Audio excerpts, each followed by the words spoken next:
Hello everyone, welcome to learner B. I am Shivani Chauhan. Class 6 science की book का chapter 9 methods of separation in everyday life. तो daily life में methods of separation क्या क्या होते हैं वो हम देखने वाले हैं। बहुत सारे हैं इस चैप्टर में। तो एक कोट है, साधु ऐसा चाहिए जैसे सूप सुभाए, सार सार को गही रहे थोथा दही उड़ाए। मतलब जैसे जब हम विनोइंग करते हैं, जब हम जो गेहूँ होता है जब हम उसको हवा में विनोइंग करते हैं, हम पढ़ेंगे विनोइंग के बारे में, तो गेहूँ रह जाता है और उसके ऊपर का जो खाली छिलका होता है वो उड़ जाता है। तो कुछ स्टोरीज़ के थ्रू इस चैप्टर में हम लोग बहुत सारी चीज़ें समझेंगे।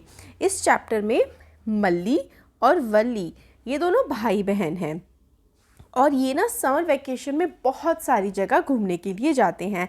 इनके पेरेंट्स ने ट्रिप्स प्लान की होती हैं अपने फ्रेंड्स और रिलेटिव्स के घर में अक्रॉस इंडिया।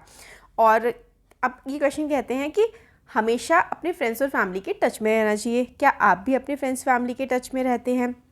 अब ये अलग अलग जगह रुकेंगे और वहाँ से खूब सारी चीज़ें सीखेंगे। तो सबसे पहले वो अपनी नानी यानी कि मैटरनल ग्रैंड मदर के घर पर जाते हैं जो कि हरियाणा में है।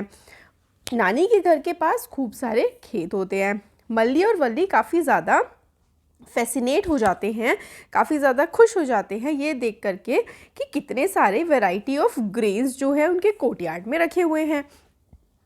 तो जैसे पिक्चर में दिखाया गया है कि नानी के घर के आंगन में खूब सारे अलग अलग तरीके की फसलें रखी हुई थी और मामा मामी और कम्युनिटी के बाकी मेंबर्स, मतलब गांव के कई सारे लोग जो हैं वो छोटे छोटे कंकड़ जो हैं वो अलग कर रहे थे और हस्क जो होता है ग्रेन, जैसे कि वो होता है ना चावल, तो उसके ऊपर येलो येलो सा होता है, उसको भी अलग कर रहे थे ये सब लोग मिल कर के। मल्ली और वल्ली क्यूरियस हो जाते हैं, वो जानना चाहते हैं कि ये सब क्यों किया जा रहा है। तो नानी उनकी क्यूरोसिटी को नोटिस कर लेती हैं और वो बोलती हैं कि हम इनको कंकड़ पत्थर या जो गंदगी है ग्रेन्स में से, हमारे जो अनाज हैं उसमें से अलग कर रहे हैं कंकड़ पत्थर, ताकि खाना आसानी से बनाया जा सके। अब जो बच्चे हैं वो घर के आसपास जो फील्ड थे, जो जानवर वगैरह थे, उनको देख रहे थे, घूम रहे थे। अब उनको बिजी रखने के लिए नानी ने उनको एक चैलेंज दिया। चैलेंज क्या था कि उनको हैंड पिक करना है, यानी कि हाथ से छोटे छोटे कंकड़ों को, जो अनाज था ग्रेन्स थे, उसमें से अलग करना है अपनी आंख बंद करके। तो नानी ने चैलेंज दिया कि आंख बंद करके कंकड़ साफ कर दो, इसमें से गेहूं में से, चावल में से, जो भी होगा। अब ये जो मेथड होता है ना, जिससे हाथ से पिक किया जाता है किसी मिक्सचर में से, अगर आप कंकड़ पत्थर या कोई भी चीज़ अलग कर रहे हैं हाथ से, तो इस प्रोसेस को हम लोग हैंड पिकिंग बोलते हैं। तो छोटे छोटे पत्थर या फिर हस्क जो है वीट का या फिर राइस का हस्क होता है, ऊपर वाला पार्ट जो येलो येलो पार्ट होता है चावल वगैरह में या फिर गेहूँ में, उसको हस्क बोलते हैं। तो उसको अगर आप लोग हाथ से हटा करके साफ़ कर रहे हैं तो हैंड पिकिंग ये प्रोसेस होता है। ये कैसे किया जाता है? तो हैंड पिकिंग जो है वो किया जाता है कि साइज़, कलर, शेप जो है पार्टिकल का वो अलग अलग होता है और जो हमें पार्टिकल नहीं चाहिए होता है वो हम हाथ से हटा देते हैं। अब पार्टिकल जो हटाया जा रहा है वो बहुत ही कम क्वांटिटी में है, तो आप इजीली हैंड पिकिंग से ये काम कर सकते हैं, है ना। बहुत ही कम कंकड़ पत्थर है तो आसानी से आप लोग हाथ से साफ़ कर सकते हैं। लंच के टाइम पे मल्ली और वल्ली को सर्व किया गया बहुत ही वो तो ना पुलाव होता है, खूब सारे वेजिटेबल और चावल मिला करके पुलाव बनाया जाता है, वो उन्होंने लंच में खाया। जब वो पुलाव खा रहे थे तो नानी ने ऑब्ज़र्व किया कि मल्ली जो है ना वो अपने चावल में से ब्लैक पेपर्स होते हैं ना, गोल गोल होते हैं, उसको अलग करके हटा रहे थे। तो वल्ली ने प्लेफुली उसको चिढ़ाया कि वाओ, ये देखो हैंड पिकिंग चल रही है यहाँ पर। हैंड पिकिंग किसकी? जो ब्लैक पेपर होता है ना, उसकी। इस तरीके से होता है ना, गोल गोल होता है, जैसे लौंग होता है, इलायची होती है, ऐसे ही ब्लैक पेपर होता है ना। तो ये उस बच्चे को पसंद नहीं आ रहा था, तो वो क्या कर रहा था, वो अलग करे जा रहा था। फिर नानी ने कहा कि भाई इसको अलग मत करो क्योंकि ये बहुत हेल्दी होता है। तो ब्लैक पेपर जो होती है, मैंने यहाँ पर रेड कलर का बना दिया है, काली मिर्च, तो काली मिर्च जो है वो बच्चा अलग करे जा रहा था। फिर नानी ने समझाया कि अच्छा होता है, कहो खा लो, ठीक है। उन्होंने फिर खा लिया। अगले दिन मामा उनको खेतों में लेके गए तो बच्चों ने ऑब्ज़र्व किया कि बंडल बंडल बना करके रखे हुए थे, किसके, जो वीट हार्वेस्ट किया गया था, मतलब जिस वीट की, गेहूं की कटाई की गई थी उसको बंडलों में बना करके रखा गया था और वो खेतों में हर तरफ फैले हुए थे। कुछ स्टॉक्स जो थे उनको धूप में सुखाने के लिए भी रखा गया था। Both of them pick up stalk and notice numerous grains attached to it. तो दोनों के दोनों जो है बच्चों ने ये देखिए गेहूं के ये स्टॉक्स थे, इसको उठा लिया और देखा कि खूब सारे जो है गेहूं उसमें लगे हुए हैं। तो बच्चों ने पहले उसको देखा, फिर बच्चों ने देखा कि कई जो फार्मर्स थे ना वो क्या कर रहे थे, बीट कर रहे थे इस तरीके से। देखो ये था ना स्टैक, इसको ऐसे ऐसे करके इस लकड़ी के गट्ठे पर मारा जा रहा था। तो बच्चों ने पूछा कि भाई ये क्यों किया जा रहा है ऐसा। तो मामा ने बताया कि जब हम इसको बीट करते हैं ना तो जो ग्रेन्स हैं, गेहूं जो है वो अलग हो जाते हैं और उसके ऊपर का जो स्टॉक है वो अलग हो जाता है और हमें इजीली गेहूं मिल जाते हैं, तो इसीलिए बीट किया जाता है। तो कई सारे तरीके से जो है वो गेहूं से स्टॉक को अलग किया जाता है। तो ये वाला जो प्रोसेस होता है, this process of separating grain from the stalk is known as threshing. ठीक है, तो थ्रेशिंग ये होता है, इस प्रोसेस को हम थ्रेशिंग कहते हैं। तो हैंड पिकिंग हमने समझा कि हाथ से कंकड़ पत्थर साफ़ कर देना, हाँ, और ये जो ग्रेन्स में से स्टॉक्स को सेपरेट किया जाता है इसको हम लोग थ्रेशिंग बोलते हैं। फार्मर्स बहुत मेहनत करते हैं मगर वो अपने काम को एंजॉय करते हैं और वो लोकगीत भी कई बार गाने वगैरह भी गाते हैं। तो आप अपने रीजन के जो फोक सॉन्ग्स हैं उनके बारे में पता कर सकते हैं। अब ये जो separated grains get mix with piles of husk. Valli ने विस्पर किया मल्ली को कि जो will the farmers hand pick the grains to remove them. तो अब वल्ली पूछती है कि हैंड पिक करते हैं फार्मर्स ग्रेन्स को हस्क से निकालने के लिए, अब कितना ज़्यादा टाइम लग जाता होगा। तो वो हैंड पिक नहीं करते हैं, वो विनोइंग करते हैं। तो विनोइंग का प्रोसेस होता है और ये जो है ना हमारी, इसको हम सूप बोलते हैं। जो ट्रे टाइप की है ना सूप, ये बेम्बू की बनी हुई होती है, इसमें अनाज को डाला जाता है और हवा में खड़े होकर के इसको इस तरीके से, ये जो पूरा विनोइंग का प्रोसेस है इसमें ऐसे करके एक ऊंचे प्लेटफॉर्म पे खड़े हो जाते हैं, विंड की डायरेक्शन में सूप को ऐसे ऐसे करके हिलाते हैं। तो जो ग्रेन है ना वो सारा का सारा नीचे गिर जाता है और जो हस्क है उसके ऊपर का जो कवर था ना वो पूरा बाहर निकल जाता है और ग्रेन अनाज जो है वो नीचे की तरफ गिर जाता है। अब ये वाली जो एक्टिविटी है ना इसमें आपको क्या करना है कि आपको थोड़े से रोस्टेड पीनट्स लेने हैं। पीनट होते हैं ना मूंगफली के दाने, वो लेने हैं, उनको अपने हाथ से ना रब करना है। फिर जब आप उसको रब करेंगे तो उसके ऊपर की जो पिंक कलर की स्किन होती है वो अलग हो जाएगी। अब आप क्या करेंगे, आप उसमें एक फूंक मार दीजिए तो जो उसका पूरा छिलका था ना वो उड़ जाएगा। तो आपने देखा कि हवा की मदद से किस तरीके से हमने हैवी पार्टिकल जो था उसको सेपरेट कर दिया लाइट पार्टिकल से। तो फार्मर्स भी जो हैं इसी तरीके से ट्रेडिशनली सूप का इस्तेमाल करते हैं और वो अलग कर लेते हैं विनोइंग के प्रोसेस से ग्रेन्स को हस्क से। तो वल्ली ने ऑब्जर्व किया तो उसने देखा कि इस तरीके से जो है विनोइंग के प्रोसेस से हस्क और ग्रेन को अलग अलग किया जा रहा है। तो आपसे ये कहते हैं कि क्या आप इन्फर करते हैं 9.4 से। तो विनोइंग के प्रोसेस की मदद से जो भारी होता है वो नीचे गिर जाता है और जो हल्का होता है, हस्क हल्का होता है, वो हम आप में उड़ जाता है, अलग हो जाता है। ये मेथड जो होता है सेपरेशन का, जिसमें लाइटर और हैवियर कंपोनेंट को अलग अलग किया जाता है हवा की मदद से, इसको हम लोग विनोइंग बोलते हैं। ठीक है, ये विनोइंग हो गया। इससे पहले क्या था, बीट करते हैं हम स्टॉक्स को, जो गट्ठे होते हैं ना अनाज के, इसको जब हम बीट करते हैं तो ग्रेन्स सेपरेट हो जाते हैं। अब ये जो प्रोसेस होता है ग्रेन्स को सेपरेट करने का स्टॉक से, मतलब उसके लंबे लंबे से ये ऐसा है ना पूरा का पूरा जुड़ा होता है। अब ये ग्रेन नीचे गिर जाता है जब उसको हम लोग बीट करते हैं लकड़ी पर। तो हम थ्रेशिंग कर रहे थे। तो हमने 3 पढ़ लिए, हैंड पिकिंग पढ़ लिया, थ्रेशिंग पढ़ लिया और अब हम लोगों ने विनोइंग भी पढ़ लिया है। हवा की मदद से भारी वाला अलग किया जाता है हल्के वाले सब्सटेंस से। तो ये बेम्बू ट्रे की मदद से हम लोग कर देते हैं। और यहाँ पे थ्रेशिंग में हम लोग बीट करते हैं, मारते हैं स्टॉक्स ऑफ ग्रेन्स को और ग्रेन सेपरेट हो जाते हैं स्टॉक से। तो ये हमने 3 पढ़ लिए। अब हम आगे बढ़ते हैं कि विनोइंग हो गया। अब ये वाला जो काम है, ये थ्रेशिंग वाला काफ़ी मुश्किल काम है कि हाथ से बीट करते रहो। तो इसके लिए टेक्नोलॉजिकल डेवलपमेंट भी हुई है। थ्रेशिंग मशीन्स बना ली गई हैं जिनको हम लोग थ्रेशर्स बोलते हैं। ये मशीन सेपरेट कर देती हैं ग्रेन को स्टॉक और हस्क से और ये थ्रेशिंग और विनोइंग एक साथ काम कर देती हैं।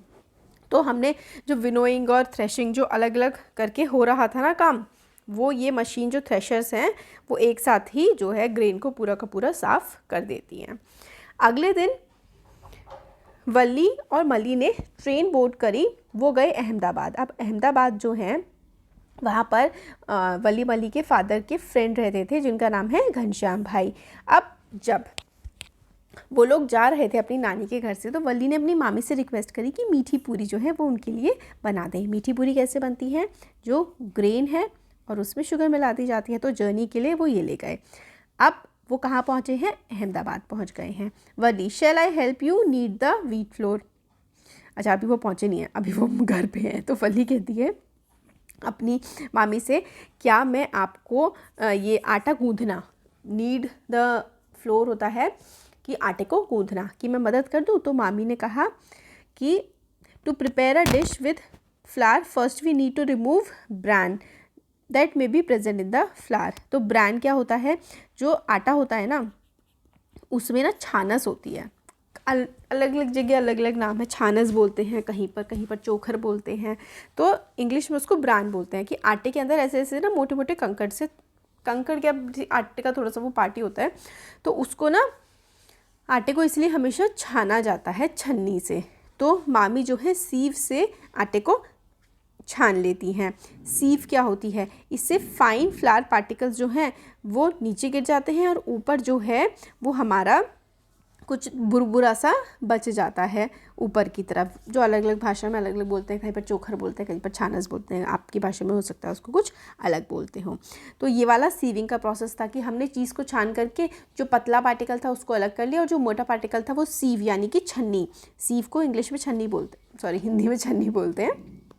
तो सीविंग के प्रोसेस से भी आप लोग क्या कर सकते हैं, पार्टिकल्स को अलग कर सकते हैं। तो हैवी पार्टिकल ऊपर रह जाएगा सीव में और जो लाइटर पार्टिकल है वो नीचे की तरफ चला जाएगा। तो sieving is used when components of solid mixture have different size.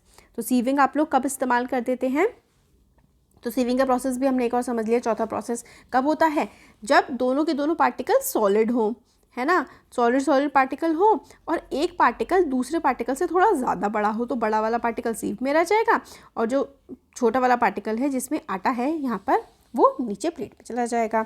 अब वो पहुँच गए अहमदाबाद जब वो पहुँचे तो वो साबरमती आश्रम भी उन्होंने विजिट किया घनश्याम भाई के साथ, जहाँ पर नमक सत्याग्रह हुआ था, डांडी मार्च हुई थी। तो डांडी मार्च जो है वो 1930 में की थी महात्मा गांधी ने। आप इसको नमक आंदोलन भी बोल सकते हैं, इसको सॉल्ट सत्याग्रह भी बोल सकते हैं। क्यों, क्योंकि अंग्रेज़ हम लोगों को नमक बनाने की भी परमिशन नहीं देते थे। तो गांधी जी ने कहा कि भाई हम डिसोबे करेंगे इस बात को और हम लोग जा कर के नमक बनाएंगे। और साबरमती आश्रम से लेकर के डांडी तक ये पूरी यात्रा हुई थी। तो ये हमने देख लिया, ये रहा पोस्टर डांडी मार्च का। मल्ली ने पूछा कि नमक हम लोगों को कहाँ से मिलता है। नमक होता है कॉमन सॉल्ट, तो कॉमन सॉल्ट जो है वो हमें कहाँ से मिलता है। घनश्याम भाई ने बताया कि जो समुद्र होता है ना, समुद्र के पानी से हम लोगों को नमक मिलता है।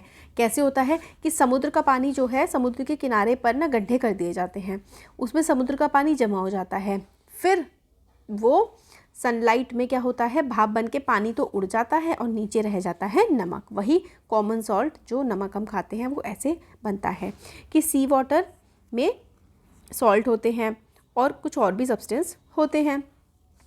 वो पानी जब इस तरीके से आप लोग गड्ढे बना देते हैं, इसमें समुद्र का पानी इकट्ठा कर लेते हैं, फिर धूप से पानी उड़ जाता है और नीचे नमक रह जाता है कुछ दिनों बाद, तो वाटर इवेपोरेट हो जाता है। इवेपोरेशन का प्रोसेस क्या होता है, किसी भी जैसे पानी है ना, अगर वो भाप बन के उड़ गया तो वो इवेपोरेशन होता है और जो भी सॉलिड मिक्सचर होता है वो ऐसे ही रह जाता है। अब ये देखिए राजस्थान में सांबर लेक है, वहाँ से भी हमें नमक मिलता है, ये इम्पॉर्टेंट है। अब एक और एक्टिविटी है, एक्टिविटी 9.2, इसमें आप लोगों को बोला गया है कि आप लोगों को क्या करना है, पानी लेना है, पानी में नमक डाल देना है, ठीक है। एक आधी कटोरी पानी में लगभग आप लोगों को 2-3 चम्मच नमक डाल देना है और उसको घुमाते रहना है जब तक वो पूरी तरीके से नमक उस पानी में घुल ना जाए। फिर आपको क्या करना है, एक छोटा सा पीस लेना है, ब्लैक या फिर डार्क कलर का पेपर लेना है, बट वो पेपर मोटा होना चाहिए।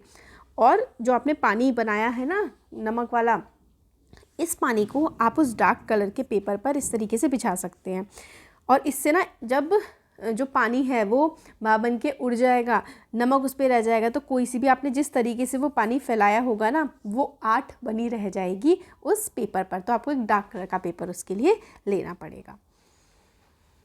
ठीक है, अब आपने ऑब्जर्व किया कि उस पेपर पे कुछ पैचेस बन गए हैं। व्हाट डू यू थिंक, बचा क्या है उस पेपर पर? तो सॉल्ट बच गया है ना उस पेपर पर, और पानी तो भाप बन के उड़ गया है। तो कहाँ पर पानी उड़ा है? जो हमारा चैप्टर था ना, journey through states of water. तो वाटर की अलग अलग स्टेट होती है, सॉलिड, लिक्विड, गैस। तो पहले वो लिक्विड फॉर्म में था पानी, है ना, फिर उसके बाद भाप बन के उड़ गया, तो यानी कि वो वेपर वाली फॉर्म में आ गया है, वेपर या फिर गैस वाली फॉर्म में आ गया है। और अलग अलग आर्ट से आपका जो नमक बच जाएगा, कोई भी आर्ट उससे बनी हुई मिल जाएगी आपको पेपर के ऊपर। अब डू यू नो में है कि हमारा जो ट्रेडिशनल आयुर्वेदिक सिस्टम है ना, इसमें बहुत सारी जो है जड़ी बूटियों का इस्तेमाल किया जाता है। तो उन जड़ी बूटियों को धो करके छाँव में सुखाया जाता है, ताकि उनको बहुत सारी चीज़ों के लिए इस्तेमाल किया जा सके। उसमें से एक्सेस पानी को उड़ाया जाता है। इवेपोरेशन का प्रोसेस उन जड़ी बूटियों में भी लगाते हैं और फिर उन जड़ी बूटियों को इस्तेमाल करते हैं। अब लेट अस इन्वेस्टिगेट, एक और एक्टिविटी करनी है 9.3। तो वही वाला जो आपने नमक का पानी बनाया था, इसी तरीके से आपको अब उस पानी को गर्म करना है चाइना डिश में। चाइना डिश होती है काफ़ी चीनी मिट्टी की कटोरी होती है मोटी सी, उसको इस तरीके से आप लोगों को गर्म करना है। ठीक है, गर्म कर लिया आप लोगों ने। फिर उसके बाद अगर आप लोग ये देखेंगे, गर्म करेंगे, पकाएंगे, फिर उसको ठंडा करेंगे। आप लोगों ने क्या ऑब्जर्व किया कि चाइना डिश पे क्या रह गया है? तो चाइना डिश पे नमक रह गया है ना। तो आपको सॉल्ट फिर से मिल जाएगा। जब आप सारा पानी उड़ा देंगे तो नीचे क्या बचेगा? सॉल्ट बचेगा। ऐसे ही सॉल्ट बनाया जाता है। ठीक है, तो you can feel the presence of salt. China dish में आप लोगों को जो है सॉल्ट मिल जाएगा। अब observe this figure, does it answer the question, can you name the process involve? तो इवेपोरेशन का प्रोसेस यहाँ पर हो रहा है। ठीक है, पानी जो है वो भाप बन के उड़ रहा है यहाँ पर। ठीक है, और फिर उसके बाद अगर उसको ठंडा कर दिया जाए और फिर से पानी बन जाए, तो उस प्रोसेस को हम लोग कंडेंसेशन बोलते हैं। तो पानी का भाप बन के उड़ना इवेपोरेशन, फिर उस भाप का ठंडा होकर के फिर से पानी बन जाना कंडेंसेशन। वाटर साइकिल यही होती है ना। तो यही मेथड है इवेपोरेशन और कंडेंसेशन, जिससे आपको पानी फिर से मिल जाएगा अगर वो भाप बन के उड़ गया है तो।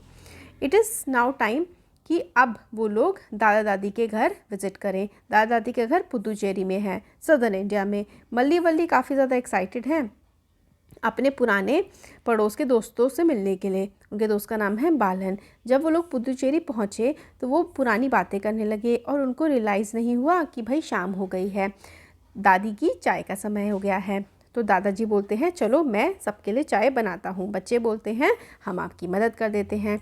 अब दादाजी चाय बना रहे हैं। दादाजी ने एक टिप शेयर करी चाय बनाने की। बालन बोलता है आफ्टर प्रिपेयरिंग, आपने चाय बना ली है, अब आप इस तरीके से छान रहे हैं चाय को, तो ये चाय पत्ती कैसे हटेगी? तो दादा ने बोला कि स्टेनर से, जो छन्नी होती है ना, छन्नी बोलते हैं स्टेनर से। बट दादा ये भी बताते हैं दादाजी कि आप छन्नी का इस्तेमाल ना करो तो भी आप चाय छान सकते हो। आप क्या करो, जब आपकी चाय बन गई है तो थोड़ी देर तक उसको ऐसे ही रहने दो, फिर ऐसे हल्का सा टेढ़ा करके अगर आप चाय को छान लोगे ना, तो फिर चाय छन जाएगी और पत्ती नीचे रह जाएगी। वली ने पूछा तो दादाजी ने करके दिखा दिया।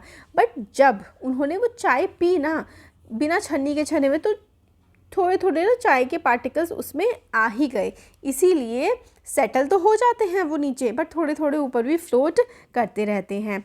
अब सेटल होने का जो प्रोसेस होता है ना, उसको हम लोग क्या बोलते हैं? Sedimentation. The process of settling down the heavier insoluble component at the bottom of a liquid is called sedimentation. Sedimentation क्या होता है? जैसे चाय बनाई तो चाय पत्ती है, थोड़े टाइम के बाद ना चाय पत्ती पूरी की पूरी नीचे सेटल हो जाएगी, नीचे की तरफ चली जाएगी और ऊपर चाय रह जाएगी।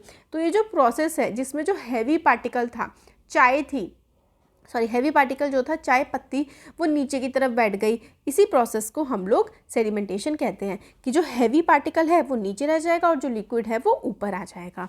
तो settling down of heavier insoluble component at the bottom of a liquid is called sedimentation. Insoluble मतलब जो घुलता नहीं है। चाय पत्ती से सारी जो चाय निकल जाती है, उसके बाद मोटे मोटे दाने रह जाते हैं ना, वो तो दूध में और पानी में नहीं घुलते, तो वो इनसॉल्युबल कंपोनेंट है। तो हैवी इनसॉल्युबल कंपोनेंट नीचे रह जाएगा, लिक्विड ऊपर रह जाएगा, इसको हम सेडिमेंटेशन बोलते हैं। जब पानी को रिमूव कर देंगे आप किसी चीज़ की मदद से या फिर वेसल को टेढ़ा करके, उसको हम लोग डिकेंटेशन बोलते हैं। तो हमने दो चीज़ें सीखी। सेडिमेंटेशन का मतलब होता है जो हैवी इनसॉल्युबल कंपोनेंट है वो नीचे बैठ जाता है और लिक्विड ऊपर रह जाता है, इसको हम लोग सेडिमेंटेशन बोलते हैं। अब अगर पानी को या फिर जो भी लिक्विड है इस तरीके से टेढ़ा करके निकाल देंगे तो इस प्रोसेस को हम लोग बोलते हैं डिकेंटेशन। ठीक है, टेढ़ा करके निकाल देना, डिकेंटेशन। अब डिकेंटेशन आपने देखा होगा, घर में हम लोग चावल धोते हैं, दाल धोते हैं, तब भी तो डिकेंटेशन लगता है, पानी निकाल देते हैं और चावल पीछे रह जाते हैं। तो डिकेंटेशन तो हम लोग बहुत यूज़ करते हैं। जब चीज़ों को धोते हैं, सॉलिड चीज़ रह जाती है और उसकी गंदगी साफ़ हो जाती है, तो डिकेंटेशन होता है। अब चाय अच्छे से तो छनी नहीं थी, चाय में कुछ चाय पत्ती मुँह में आ रही थी, तो फिर बच्चों ने बोला कि भाई अब इसको तो हमें फ़िल्टर करना पड़ेगा, यानी कि छन्नी से छानना पड़ेगा। तो process of separating tea leaves from T is called filtration. ठीक है, तो दादाजी ने कहा कि भाई छानना ही पड़ेगा। तो जो प्रोसेस था ना छानने का, उसको फिल्टरेशन बोलते हैं। अब बालर उनका दोस्त था, मल्ली से पूछा कि अगर टी स्टेनर से हम लोग क्या मडी वाटर को भी साफ़ कर सकते हैं? मतलब अगर मिट्टी वाला पानी है तो क्या हम लोग छन्नी से उसको भी साफ़ कर सकते हैं? दादाजी ने बोला ऑल्सो, ठीक है, फ़िल्टर करते हैं हम लोग। तो दादाजी ने बताया एक तो आप सीव से कर सकते हैं, छन्नी से कर सकते हैं, और दादाजी ने बताया कि क्लोथ से, यानी कि कपड़े से भी आप लोग मडी वाटर को क्लीन कर सकते हैं। मडी वाटर क्या होता है? पानी जिसमें मिट्टी मिली हुई हो। तो अगर आप उसको कपड़े से छानेंगे तो मिट्टी जो है वो सारी की सारी कपड़े पे रह जाएगी और पानी जो है वो नीचे की तरफ चला जाएगा। तो मल्ली बोलती है कि हम लोगों को कपड़ा क्यों इस्तेमाल करना चाहिए। तो दादाजी ने समझाया कि कपड़े में छोटे छोटे से होल्स होते हैं, वूवन थ्रेड्स, है ना, कपड़े में छोटे छोटे से होल्स होते हैं, उससे आपका जो पानी है वो तो नीचे चला जाएगा और जितना भी जो मिट्टी वगैरह है वो ऊपर रह जाएगी। पुराने समय में लोग इसी तरीके से चीज़ों को फ़िल्टर किया करते थे। फिर बट अगर पानी फिर भी मडी रह जाए, फिर भी उसमें इम्प्योरिटीज़ रह जाएं, तो हमें और भी छोटे होल वाली चीज़ चाहिए। तो उसके लिए हम लोग फ़िल्टर पेपर का इस्तेमाल कर सकते हैं। तो हम लोग क्लोथ का भी इस्तेमाल कर सकते हैं। हम लोग अगर बहुत ज़्यादा हम लोग को क्लीन करना हो तो हम लोग फ़िल्टर पेपर का भी इस्तेमाल कर सकते हैं। अब फिर से एक और एक्टिविटी आ जाती है, एक्टिविटी 9.4। इसमें एक एक्सपेरिमेंट किया जाता है कि एक फ़िल्टर पेपर है, उसको आपने इस तरीके से फ़िल्टर पेपर है, उसको आपने मोड़ दिया, 2 फोल्ड कर दिए, फिर एक कोन बना दी। अब ये जो आपने कोन बनाई है ना, इस कोन को आपको फनल पे रखना है। इस कोन में आपको मडी वाटर लेना है। मडी वाटर मतलब ऐसा पानी जिसमें मिट्टी मिली हुई हो। तो आप जब इसको फ़िल्टर करेंगे ना एक फ्लास्क में, तो मिट्टी जो है वो यहाँ पर रह जाएगी और नीचे जो है बिल्कुल साफ़ पानी चला जाएगा। इस प्रोसेस को हम लोग फिल्ट्रेशन का प्रोसेस बोलते हैं। आ गया समझ में? तो ये जो फ़िल्टर पेपर होता है इसमें बहुत ही बारीक बारीक छेद होते हैं, तो सारी की सारी मिट्टी ऊपर रह जाएगी और साफ़ पानी नीचे चला जाएगा। तो you will get mud as residue. तो मड, मिट्टी, रेसिड्यू की फॉर्म में बचेगी। रेसिड्यू का मतलब होता है जो भी चीज़ बच जाती है ना, जो भी चीज़ बची हुई होती है ना, उस चीज़ को हम लोग रेसिड्यू बोलते हैं। बची हुई चीज़ को हम रेसिड्यू बोलते हैं। एंड क्लियर वाटर को हम फिल्टरेट बोलते हैं। और जो पानी ऊपर जो ये है बची हुई चीज़ है, इसको हम लोग बोलेंगे रेसिड्यू। ठीक है, और जो पानी साफ़ होकर के आया है वो तो फिल्टर्ड वाटर है। Residue on the filter paper and clear water as filtrate. और जो पानी साफ़ होकर के आया है उसको हम लोग फिल्टरेट बोलेंगे। ये भी इम्पॉर्टेंट है। जो मिट्टी बच गई वो रेसिड्यू है, और जो क्लियर वाटर आया है उसको हम लोग क्या बोलेंगे? क्लियर वाटर को हम लोग फिल्टरेट बोलेंगे। ठीक है, इस फिल्टर पेपर के अलावा और भी आपसे पूछा जा सकता है कि अगर आप लोगों को फिल्ट्रेशन करना है तो किस किस चीज़ का इस्तेमाल किया जा सकता है। तो फिल्टर पेपर का कर सकते हैं, कॉटन के कपड़े का, चारकोल का, इन सब का भी इस्तेमाल कर सकते हैं हम लोग फ़िल्टर करने के लिए। अब आपकी चॉइस का फ़िल्टर ले सकते हैं कि आपको कितना बड़ा पार्टिकल को फ़िल्टर करना है। ठीक है, 9.5 है इसमें डिज़ाइन एंड क्रिएट। तो वल्ली जो है नेचर वॉक के लिए जाती है, ऐसे घूमने के लिए जाती है दादा के साथ, और वो कलेक्ट करके लाती है कुछ पानी पॉन्ड से। एक कंटेनर में वो पॉन्ड का पानी ले आती है। वो ऑब्जर्व करती है कि पॉन्ड का पानी काफ़ी गंदा है।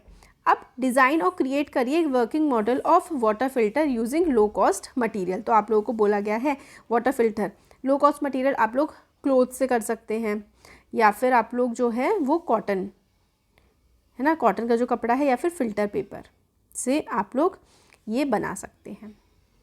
अब डू यू नो में बोला गया है कि पहले जो है टी बैग्स जो होते थे ना, वो सिल्क के कपड़े के होते थे पहले। अब जो है वो तो फ़िल्टर पेपर होता है, बट पहले ज़माने में सिल्क का इस्तेमाल किया जाता था एज़ फ़िल्टर। इससे अंदर टी भरी होती है और टी बैग्स जो होते हैं उसमें सिल्क के कपड़े का इस्तेमाल करते थे, क्योंकि सिल्क भी बहुत बारीक छेद होते हैं और उससे टी इजीली बन जाती थी। अब तो फ़िल्टर पेपर का इस्तेमाल होने लगा है। अब मल्ली वल्ली जो हैं वो बोट राइड के लिए जाते हैं पास की नदी में अपने दादा के साथ, और उनके जो फ्रेंड होते हैं दादा के उत्तुकम उनके साथ। उत्तुकम एक फ़िशरमैन है, और जब वो फ़िशिंग करने के लिए जाते हैं तो वो एक फ़िशिंग नेट को डालते हैं पानी में। पानी ड्रेन आउट हो जाता है, मैश से पानी निकल जाता है और उसमें जो है मछलियाँ बच जाती हैं। तो वली बोलती है कि फ़िल्ट्रेशन ऐसे ही काम करता है कि पानी नीचे चला गया और जो हैवी सामान था वो बच गया। तो कुछ फ़िशेस वो लोग कैच कर लेते हैं। मल्ली टेकन अबैक हो जाता है, मतलब उसको काफ़ी ज़्यादा ख़राब लगता है ये देख करके कि कितनी सारे प्लास्टिक के बैग्स जो हैं वो रिवर में हैं, ब्रोकन बॉटल्स हैं, और एक फ़िश है उसके मुंह में स्ट्रॉ होती है जिससे हम लोग कुछ पीते हैं, फ़िश के मुंह में स्ट्रॉ फंसी हुई है। और फूड के रैपर्स जो हैं वो फ़िश की नेट में खूब सारी गंदगी जो है वो फ़िशेस के साथ भी आ जाती है। तो बच्चों को ये चीज़ देख करके बहुत ज़्यादा बुरा लगता है। तो ये एक अवेयरनेस क्या आता है कि जो प्लास्टिक है वो फ़िशेस के मुंह में चली जाती है, रैपर्स वगैरह फ़िशेस और वो सब खा जाते हैं, उनके लिए बहुत ज़्यादा वो हार्मफुल होता है। तो ये अवेयरनेस जो है वो फैलाई गई है। अब डिस्कस विद योर पेरेंट्स, अगर आपके घर में जो दूध है अगर वो खट्टा हो जाता है, फट जाता है, तो आप उसका क्या करते हैं, कौन से मेथड ऑफ सेपरेशन उसके लिए इस्तेमाल किया जाता है। तो यहाँ पे देखिए ये एक विमेन है, ये आपको चर्निंग करती हुई दिखाई देंगी।